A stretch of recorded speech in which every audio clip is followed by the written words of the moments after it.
Welcome to the Encore Audio Archives YouTube channel. I'm Taper Dave, and this is my channel. I've uploaded hundreds of talks here that I've recorded at meetings in West LA, and I've also recorded conventions starting in 2013. I've got a bunch of those up. And Walt and Mary Murray, the original owners of Encore Audio Archives, started the company in the 80s, and Walt recorded Joe and Charlie's and a bunch of stuff down in Vista, California. My sobriety date is June 20th of 1994.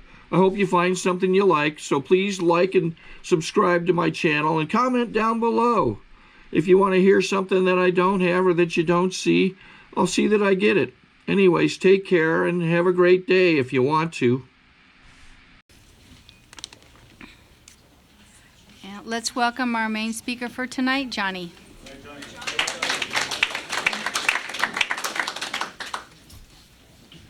Hi everybody, my name's Johnnie and I'm an alcoholic. I'm glad to be here tonight, and I'm glad to be sober. I want to thank the Secretary for inviting me over or giving me the privilege of participating in an Alcoholics Anonymous meeting. It's my opinion, and I hope it always remains that it's some type of a privilege to be allowed to come and sit in these rooms. I hope I don't ever get it through my sick head that I have a right to everything that goes on in Alcoholics Anonymous, just because I was lucky enough to stumble in the room and get sober and stay that way. As I look back at it today, everything that's good and decent in my life today is some type of an unearned gift that I received from this God I discovered in sitting in meetings of Alcoholics Anonymous. So I'm glad to be here. I'm glad to be with Todd. Todd and I have been close for a long, long time, and he's almost like a son to me. And you talk about son-in-laws. How about sons, for Christ's sake? If you want to. But I'm extremely pleased to be here tonight, fully clothed and in my right mind. I can't speak for everybody, but the reason I tell you that is the longer I stay sober in Alcoholics Anonymous, the more necessary it becomes for me to remember from whence I came. And I never want to forget that a little over, 46 and a half years ago now, I came to in a cell in solitary confinement in a maximum security penitentiary, drifting in and out of total insanity. Now, because of a loving God that expressed himself through our program called Alcoholics Anonymous, it's no longer necessary for me to crawl around on my hands and eat like an animal. If I don't get nothing else out of the deal, I guess I can live that for a long time. It makes me feel good. Now, I'd like to be able to stand here and take the popular theory of things and tell you that's where alcohol and drugs took me to. Oh, God, I'd love to be able to tell you that. See, that's where I took me to. The only thing that alcohol ever did in my life, it kept me alive long enough to get to Alcoholics Anonymous. I'm as sure as I'm standing here, if I hadn't taken a drink of alcohol, I'd have probably blown my brains out before I was 9 years old. I've always been some type of a misfit. I was always kind of restless and irritable and discontented. I had some type of a restlessness in my spirit that I didn't quite understand, and it bothered me greatly, and I didn't know what to do about it. I'm needing this answer. I went out of this dilemma that I'm in, but I don't know what the dilemma that I'm in. I don't have the slightest idea what's wrong with me. Now, it's kind of hard to seek the answer to a problem if you don't know what your problem is. Now, I don't know what my problem is. I don't know I suffer from a seemingly hopeless state of mind and body. I don't seem to understand that I suffer from a spiritual malady, that I have a restlessness in my soul that I don't quite comprehend what's going on. There's an emptiness within me that I don't quite comprehend. I don't understand that. I don't understand those. Those are the symptoms of the most deadly illness that the world has ever known. It has written history that stretches back over 5,000 years. I didn't know I had it. How would I know I had it? I hadn't been to Alcoholics Anonymous. I hadn't read our book. I hadn't read the doctor's opinion and identified with that. And so I started looking for a way out of this dilemma a long time before I ever... Matter of fact, I believe my entire lifetime was looking for something answer to this dilemma. I'm always looking for an answer, and every answer that I found, it seemingly took care of it momentarily, but it never did what it was supposed to do. It was always just a shade short, and I knew it was a shade short, but it always seemed to take care of whatever it was that was bothering me. Now, I knew a lot about whiskey. Everybody in my family drank whiskey. They were Irish. They had no religion to hold their guilt down, so they just went crazy, them people. I mean, I had uncles who went to penitentiaries. I had aunts who worked in them whorehouses on the other side of the tracks. My mother got drunk and beat up my dad. My dad got drunk and beat up my mother. Every once in a while, they both got drunk and beat me up. I saw what whiskey did to people, and my reaction to that was, I didn't say, bad stuff, whiskey, bad stuff. I said, I ain't going to drink. I'm not going to be like these people. I'm going to step out in that world. I'm going to have something. I'm going to do something. I'm going to be something. But I sit down on the back porch of my grandfather's house with my grandfather one time. My grandfather was drinking whiskey out of a fruit jar. It was his own private bash. He made it himself. And he set it down and went somewhere, and I picked it up and took a drink of it. That's all I did. The next couple of minutes of my life is what makes me an alcoholic. Oh, I'm not an alcoholic because I spent the next 20 years of my life creating mayhem out there in the world.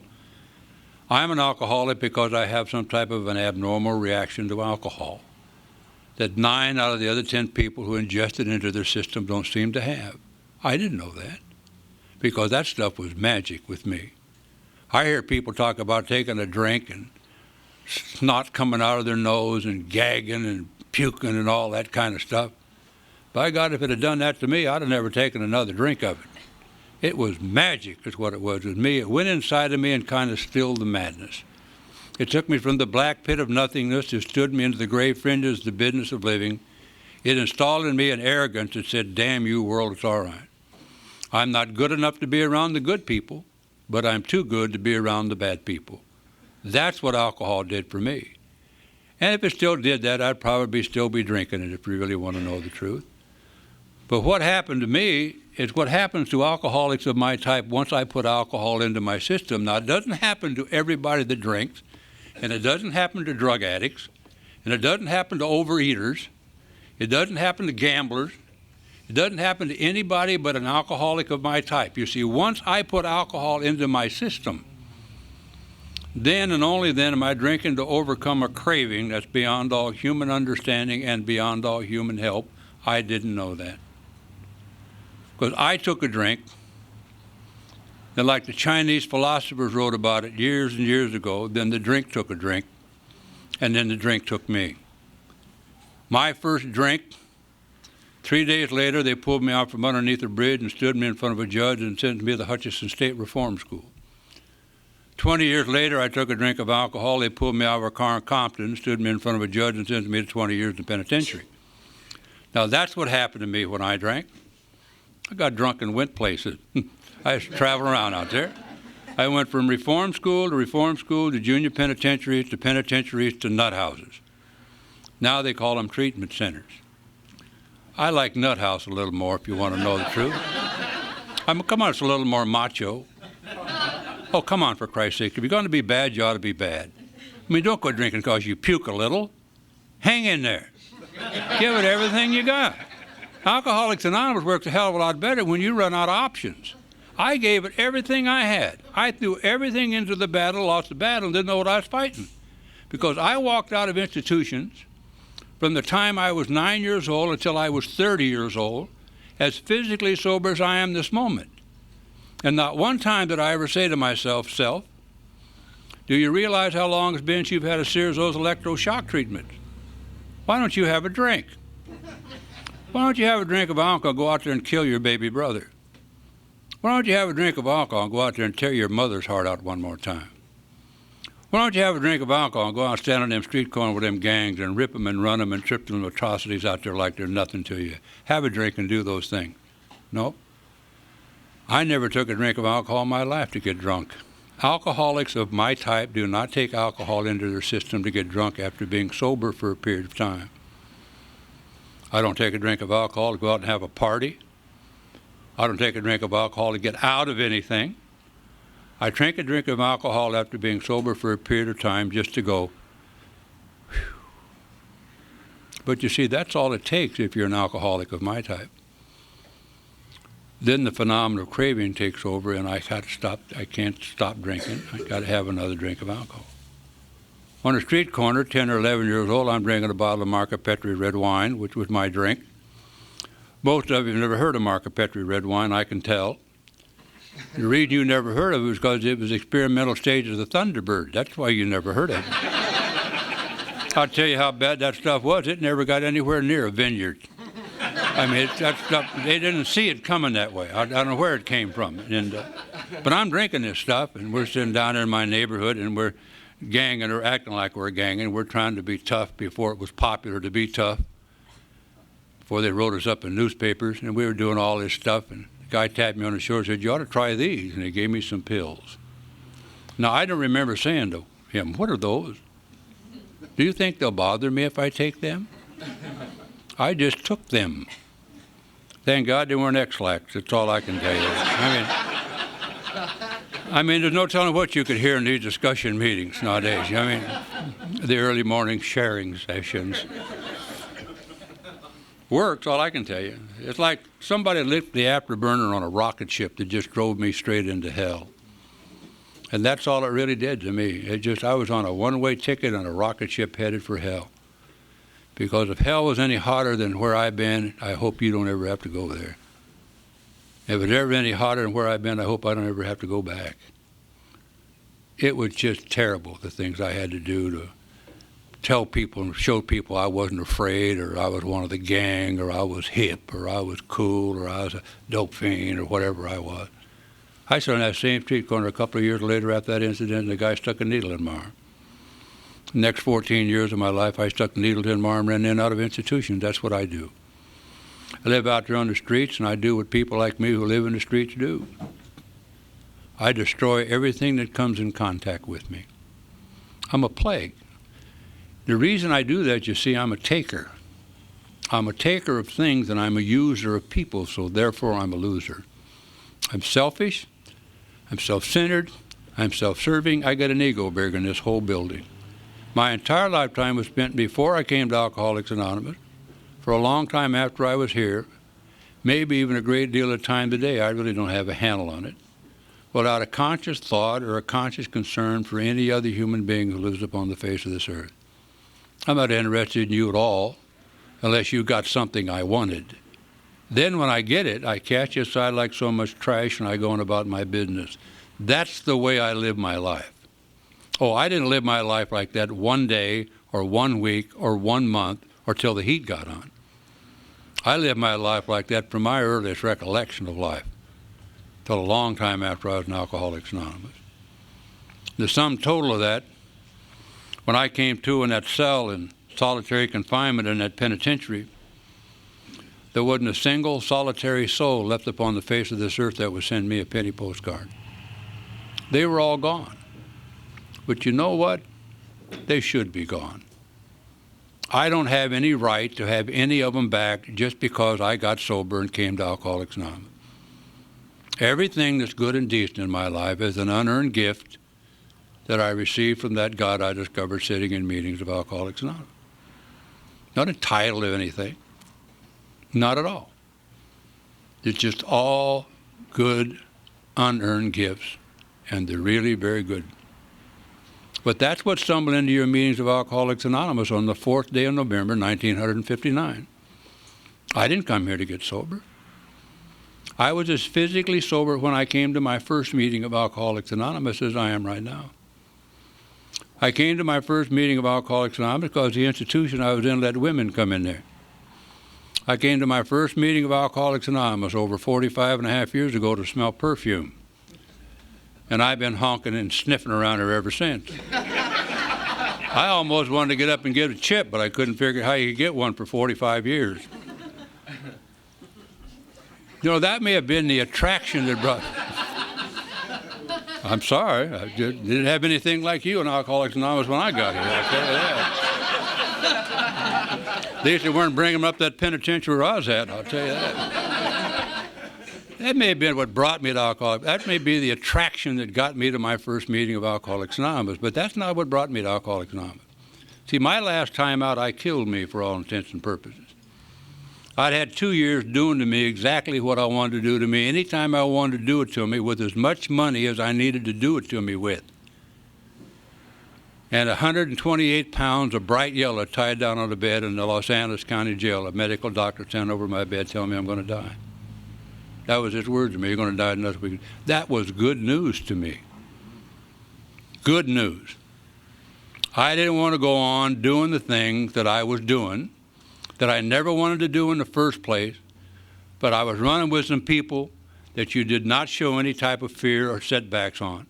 And no matter how frightened you became or how frightened you were, no matter how macho you acted, 9 times out of 10 when you're alone somewhere, you're wondering, what the hell am I doing all this for? I didn't want to go on hurting people. I didn't want to go on destroying my mother anymore. I didn't want to do any of those kind of things anymore. I didn't want to stand in them street corners and act like I was tough and snap my fingers and play gangbanger when I didn't want to be anything but just a little blonde-headed, blue-eyed guy playing baseball. That's all I ever wanted to be.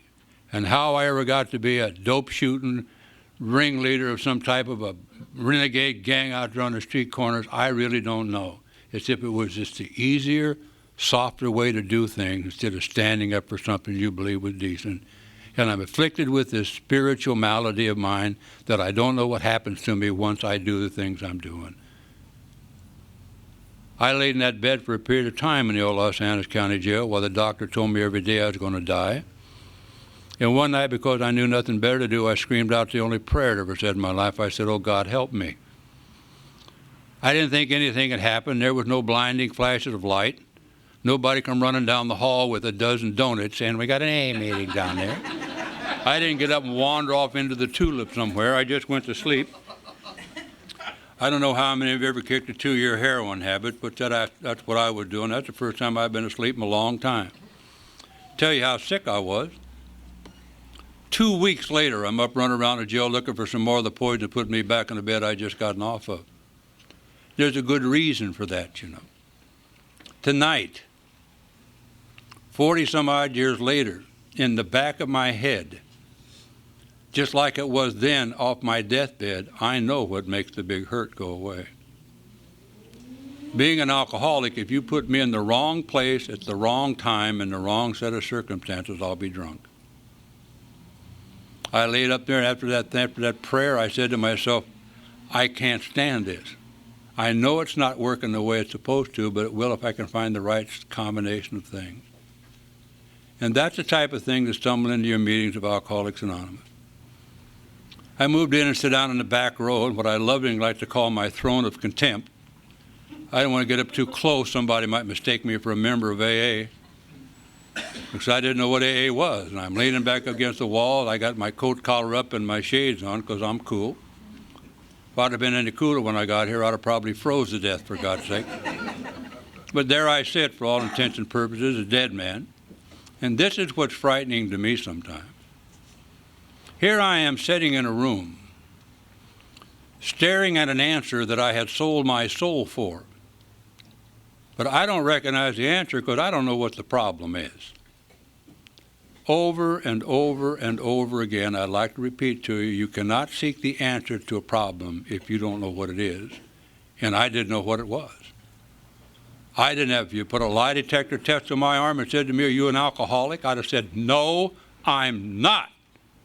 The needle wouldn't have moved. You can't be something if you don't know what something is. And the sad thing about Alcoholics Anonymous today is that 90% of the people in Alcoholics Anonymous don't know what the hell's wrong with them.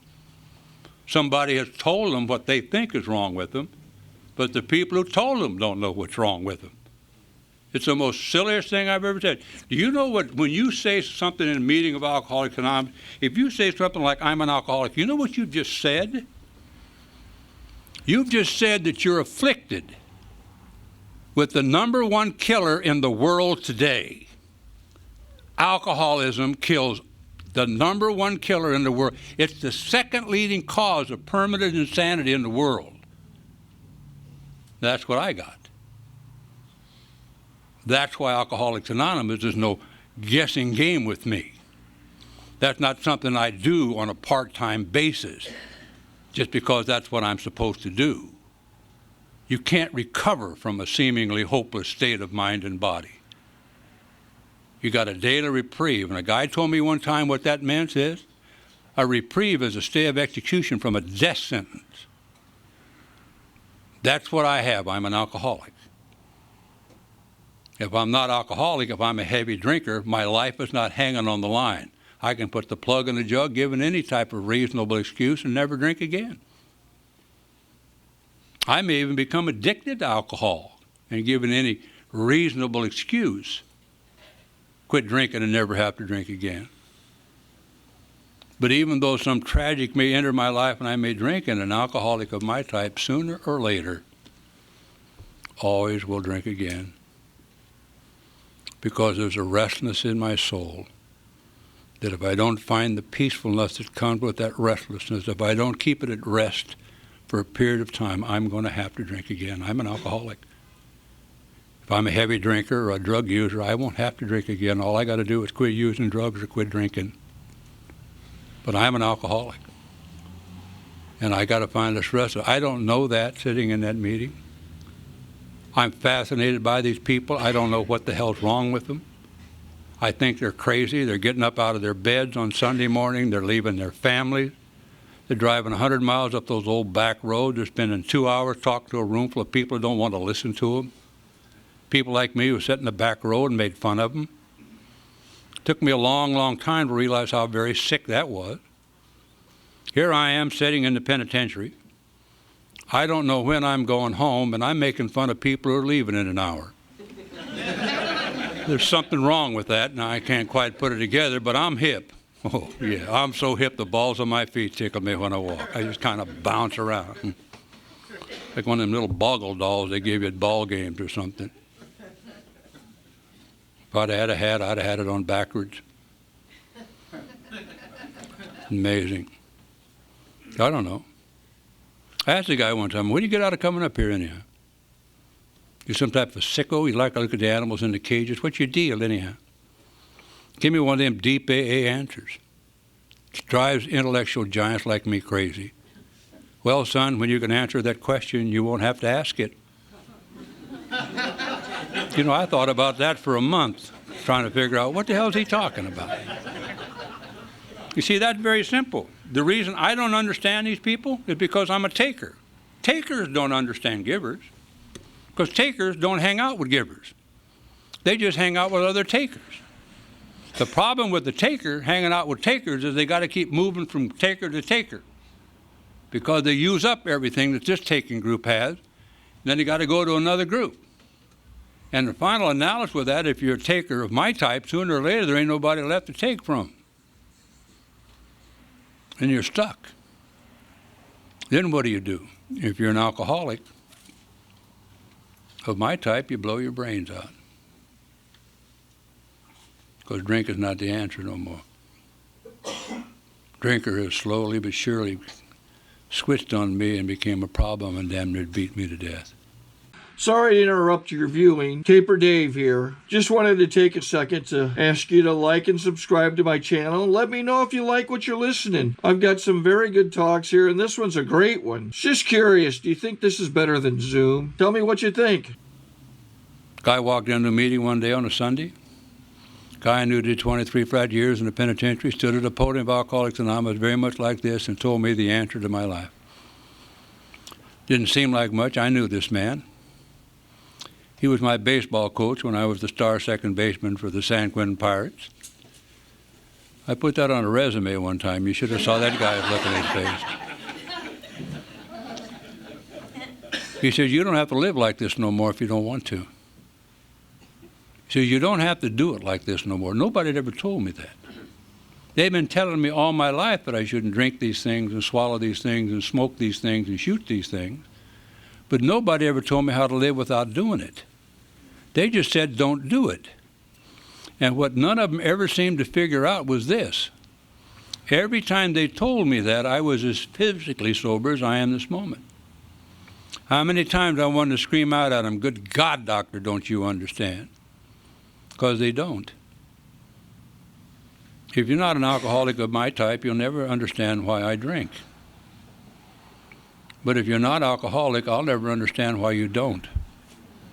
If you ever listen to the pathetic crap that comes out of these people's mouths when they're talking about that beloved juice. They say things like, "Oh, no thanks, I'm starting to feel it." You don't seem to understand. Dinner's waiting. Oh, it's amazing. I walked up to this man after that meeting and I asked him a question. And I don't remember ever asking that question of anybody ever before.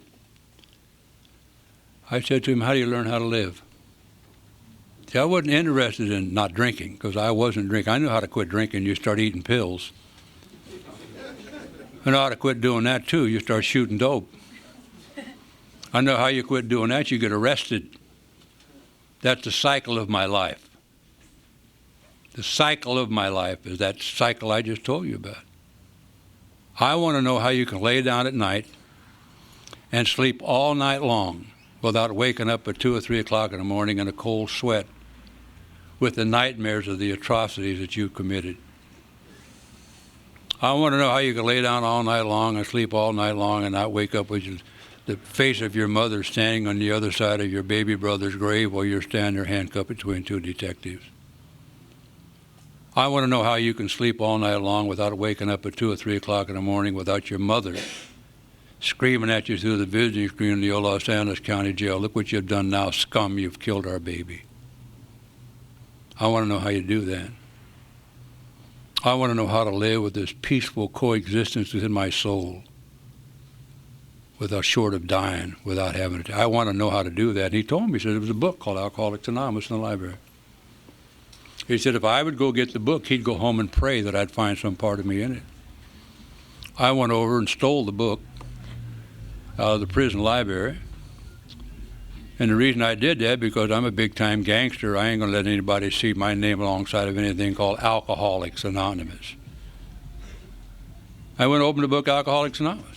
I didn't open the book to learn how to live and create some peacefulness in my soul, to find out what the nature of my illness is. I opened the book Alcoholics Anonymous to prove to you my case was different, that it wouldn't work for me. And I started to read the book. And the amazing thing about the book Alcoholics Anonymous is I started to identify what was written in the book. I started to identify with the doctor's opinion why people like me drink, what happens to me once I take a drink, how the delusion is so elusive that I cannot tell the true from the false, that I don't know what's wrong with me. Then I started to identify with the guy who wrote the book, which was kind of strange because I'm not a stockbroker, I'm a street kid. I don't know what's going on. I didn't identify with what he did for a living or how much money he made or didn't make or where he ended up. I identified with what he was like when he came to. And he had the 4 horsemen of terror hanging around him, guilt and remorse and loneliness and despair. I identified with those things because they'd been my constant companion every time I was forced to get things out of my system. And I identify with that. And then I sat in a room with a man one day, and I did what our program of recovery says is the 5th step. I heard myself say to that man that I was an alcoholic. And from way down deep inside of me, there came a freedom that I carry with me to this very instant, because as I stand here before you tonight, I know exactly what's wrong with me. I'm an alcoholic, and I suffer from an illness called alcoholism. I'm not an alcoholic and anything. When I was an alcoholic and something or other, I couldn't have your program, and the reason I couldn't have it is I separated me from you. I'm a little better than you, a little slicker than you, a little hipper than you, a little keener than you, a little richer, a little poorer, but I'm not like you. When I became just like you, or at least like the people who wrote our book, it became my great privilege to be allowed to practice the only program of recovery for alcoholics of my type in 5,000 years of recorded history. And what really blows my mind is I get to do it. Don't have to. I get to. I get to get up on Sunday evening, leave my nice warm house, my little dog, my big TV set, take a shower, get cleaned up, and drive over to Culver City and share my experience, strength, and hope. And I get to go home tonight. I get to do that. Tomorrow, I get to put the chairs away at my meeting. I get to go take my seat in my home group and become a member of Alcoholics Anonymous. Wednesday night, I get to go to make coffee for 800 ungrateful people who don't say how good it is. Thursday night, I get to go sit in my meeting and listen to somebody talk to me about the steps or the traditions. What an amazing thing that is. I get to do it all. I get to sleep soundly all through the night, like a baby. The reason of it is I have no secrets. I'm not trying to be something that I ain't. I don't know why it is that people are the only thing in God's world that's always trying to be something other than what they are. My little dog doesn't want to be a cat. It just acts like a dog. And that's amazing. I was out walking by the water this afternoon and there was a seagull. The seagull wasn't trying to be a parrot. The seagull was only trying to be a seagull. Yet people like me are always trying to be something. I always wanted to be a gangbanger. I always wanted to be so hip that the world was a drag. I always wanted to be a Mexican. It took me 6 years. I had 6 years sober before I realized I wasn't. I didn't know that. I walked out of that penitentiary on the 4th day of June, 1961. I don't know nothing about this world out here. You don't live in the streets for your entire life, either in the streets or in a penitentiary, your entire life, then all of a sudden walk out of an institution and all of a sudden become Joe Citizen. I don't have a driver's license. I don't have a Social Security card. I don't have anything except one little thing. It doesn't seem like much to a bunch of hipsters who got all the answers to everything else, but I'm embellished in the first 9 steps of our program of recovery and what was written in that book. And a dream kind of circulated in my head that maybe someday you'd let me come and sit with you. Oh, I never dreamed you'd ever let me sit with you. I thought you'd make me sit back against the wall somewhere where I wouldn't have to be near anybody, because I didn't think you'd let things like me sit near you. But I said, if they will give me the privilege of coming and sitting in their meetings, I'll do anything they ask me to do. I'm very pleased to be allowed to tell you this evening that for almost 44 years of my life, I have done whatever it is that Alcoholics Anonymous has asked me to do. And I'll stand here and compare my life with any swinging soul who lives upon the face of this earth. I know what it's like to live all night and never wake up with nightmares. I know what it's like to walk around all day long with some peacefulness in my soul. I know what it's like to be self-supporting through my own contributions. I know what it's like to go out and hold a job. I know what it's like to pay my taxes. And I didn't know that the day I walked out of the penitentiary. All I want to do is come and sit in your meetings. It's still my great privilege to be allowed to go sit in meetings of Alcoholics Anonymous. I ran into a guy one night, a guy by the name of Norm Alpe, who was my sponsor for 22 years, and walked to him in the meetings. I'm going to be your sponsor. I said, okay. What's that? He said, I'm going to help you get things done, Johnny. It need to be done. I said, what do you want me to do? He said, why'd you ask me? I said, for Christ's sake, you just told me you were going to be my sponsor. He said, I can't run my life, Johnny. What makes you think I can run yours? Okay, I said, then what am I supposed to do? He says, why don't you do what I do? I said to him, what is it you do, anyhow? And he gave me the great answer. Well, if you do what I do, then you'll know what I do. I have just broken down the great mystery of sponsorship. It's called monkey see, monkey do. The only problem with that is you better pick the right monkey. You better hadn't picked the monkey who just shows up when it's convenient and leaves when it gets hot. You better pick the kind of monkey who's sweeping the floor and picking up the chairs, who'll get here early and stay late. You better get the kind of monkey that's on institutional panels and hospital panels and trying to carry this message. You better pick the kind of monkey that sits in book study meetings and step meetings and goes to meetings and has a sponsor. You better pick that kind of a monkey, because the rest of them are just charlatans. They're typhoid Marys. They kill more people in Alcoholics Anonymous than they ever need to do. They just hang around here like wolves hanging around on a flock of sheep waiting for the weak ones to sneak out there so they can devour them.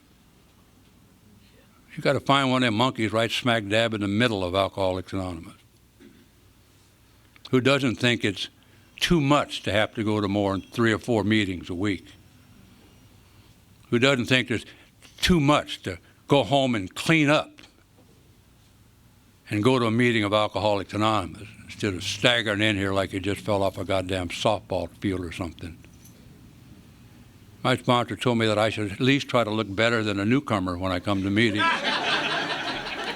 Give them something to shoot for. They know what it's like to be a tramp. Maybe you ought to teach them what it's like to be sober. God, he was mean.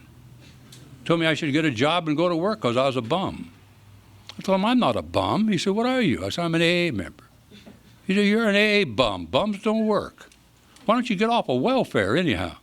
I almost hit him. I told him I ain't never been on welfare. He said, what do you call living in penitentiary? Self-supporting through your own contribution? He was mean. I used to call him up in the middle of the night just to see if he'd answer the phone. I'd say things like, Norm, you say, what do you want, jackass? Some of us have to work tomorrow. Say, Norm, my program ain't working, Norm. He said, why don't you try ours? Hang up. He'd say things like, jackass, your program never did work. Your program at the ripe old age of 26 years old got you crawling around in a cell in solitary confinement in a maximum security penitentiary. That's your program, Johnny. How do you like it? Jesus. He is now on a part-time basis. Our program has served you very well on a part-time basis. I shudder to think what would happen to me if I could just live this program its entirety every single day of my life. But it's hard because I'm a taker at heart. I'm a user of people. I'm selfish. I'm self-centered to the core. And given any type of reasonable excuse, I'll destroy myself. That's why a guy like me, alcoholic of my type, needs to be in 4 or 5 meetings of Alcoholics Anonymous a week. That's why a guy like me, self-centered to the core, an alcoholic of my type, not an alcoholic and something or other, or almost an alcoholic. That's why a guy like me got to have a sponsor that's stronger than my head, who I keep no secrets from. That I have one person in this world who knows every little devious, simple thing that I do. That I have to make time out of my effort to be with my sponsor from time to time. I've made a great discovery. There's a difference between saying I have a sponsor and being sponsored. There's a tremendous thing, and if you don't know the difference between those two words, you're liable to die if you're an alcoholic. Sponsors are the type of people that can tell you to go to hell and you'll look forward to the trip, for Christ's sake. It's an amazing thing, what they are. And then you get to watch these jackasses come to Alcoholics Anonymous with their long hair and their tattered clothes and their head nods, and you watch them turn into bright young men. Fathers, good employees, good solid members of Alcoholics Anonymous, givers of life. It's an amazing thing to me. I think the real payoff in Alcoholics Anonymous today is not staying sober. Staying sober is the way I live. If I don't live comfortably, I'm going to get drunk, so it doesn't make much difference. So I found a way to live peacefully and comfortably and joyously with me, you, and God, and that's by an involvement in a program called Alcoholics Anonymous, to just bury myself in Alcoholics Anonymous. And in so doing, in the 44 years that I've been doing it, I haven't had to sacrifice anything. I haven't had to miss out on anything. I raised 2 kids. I have 4 grandsons. I have a lovely wife and a home. I have a host of friends. I have businesses that I run, things that I do. I mean, I haven't missed anything because of my involvement in Alcoholics Anonymous. I know a lot of people who think they're going to miss something if they get too involved in AA. If you're an alcoholic, I'll tell you what you'll miss. You'll miss sobriety. Guy said to me the other day, he said, Alcoholics Anonymous has really changed since you got here, hasn't it, Johnny? And I said, no, I don't think so. You cannot change a set of spiritual principles. He said, I'm talking about the fellowship. I said, well, that's a different story. He said, well, how's that different? I said, well, when I got sober,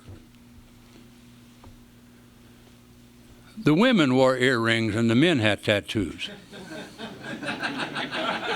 That's the only difference I see. A guy said to me the other night, he said, I don't know, I was talking somewhere, and after me, he said to me, what keeps you sober? I said, I don't know. He said, what? You don't know? Is it God? I said, really don't know. He says, it's your involvement in AA. And I said, I don't know that either. Is it in the book? I said, I'm not sure. I'm driving this guy crazy with my answers. He's really wanting me to put my finger on something. He said, what about your sponsor? I said, I'm not sure of that either. He said, what about the people you sponsor? I said, I'm really not sure about that either. And he went on for about 8 different things. You know, the sponsor, the meetings, the family, the book, the step. God was at the forefront of everything. He said, you really don't know? And I said, no, and I'm glad I don't. He said, why? I said, well, if I thought I knew what kept me sober, I wouldn't do anything else. And looking back on my record, I'm not a very good picker of most things. I'd probably pick the wrong thing. So I'm just going to do it all and hope I don't miss nothing. I'm just going to keep going to meetings of Alcoholics Anonymous. I'm going to keep putting them chairs away. I'm going to keep making that coffee. I'm going to keep sticking my hand out. I'm going to keep trying to take these people who come to me and want to know what I got. I'm going to try to take them through these steps. I'm going to try to set some type of an example for the people who come after me that was set for me when I got here. I'm going to try to give the newcomers something to shoot for, because Alcoholics Anonymous, unbeknownst to a lot of people who come here, is not a step down from wherever you've been. From whatever class of life that you come from, Alcoholics Anonymous is a step up from wherever you came from, no matter where you came from. Because Alcoholics Anonymous, to a guy like me, is breathing. It's God as I understand him. It's the love of my wife and my fellows and my children and my grandchildren. It's every good and decent thing in my life. That's what Alcoholics Anonymous is with me. And for me to say, well, I really don't have to do it anymore. I really don't have to do this anymore. I can take it easy and get balance in my life anymore. I might as well just go out and pick up a bottle and start drinking. Because it won't be long. Because this is my life. I don't know about anybody in this room, but every living good thing in my life I owe to Alcoholics Anonymous. Every good and decent thing I may ever hope to have in my life I will owe to Alcoholics Anonymous. And you better believe this. It is a long, long walk from a cell in solitary confinement in a maximum security penitentiary to where I stand right now. But for the grace of God, AA, and good people like you, I could have missed it all. Thank you.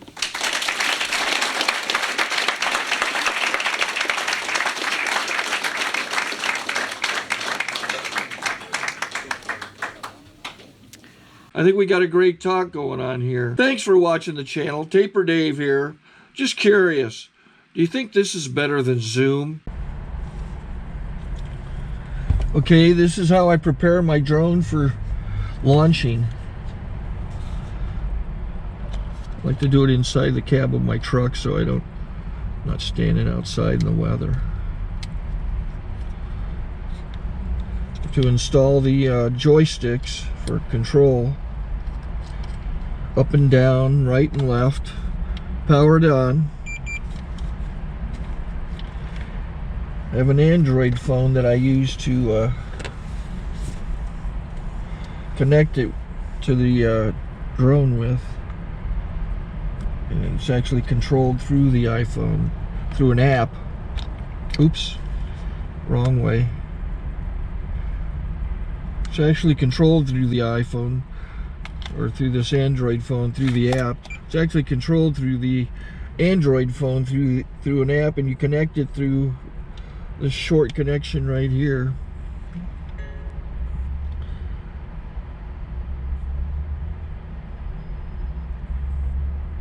Remote control connected. Remote control's connected. So I pull out the drone. I have to extend the legs. Long legs extended first, then the short legs. Remove the gimbal protector. Set that aside, then power it on one short burst, then one long burst. I lay it down. So I have to go to calibrate. So the drone's not connected yet. It shows you here as this drone gets disconnected, even though the remote's powered on. So the drone has to establish it's connected. So I go into the app to calibration mode. First I'll calibrate the remote controller. Start calibration. Out, in, oop, out, in, up, down, and then this little wheel is to control the gimbal. So it's calibrated. Go to gimbal calibration, start calibration, and then it calibrates the gimbal. I don't know if that shows up. The gimbal's moving all over the place. Changes, you can see it on the video. And I'm calibrated to take off. It's acquired 7 satellites at the moment. There are 26 satellites up in the sky, which it has to acquire before you can take off. So it's connected. It's got enough satellites. This is white. I can go to press this little arrow button, swipe right to take off, and it would start the motors if I slid this to the right. But I'll wait till I get outside. Don't want to do it inside.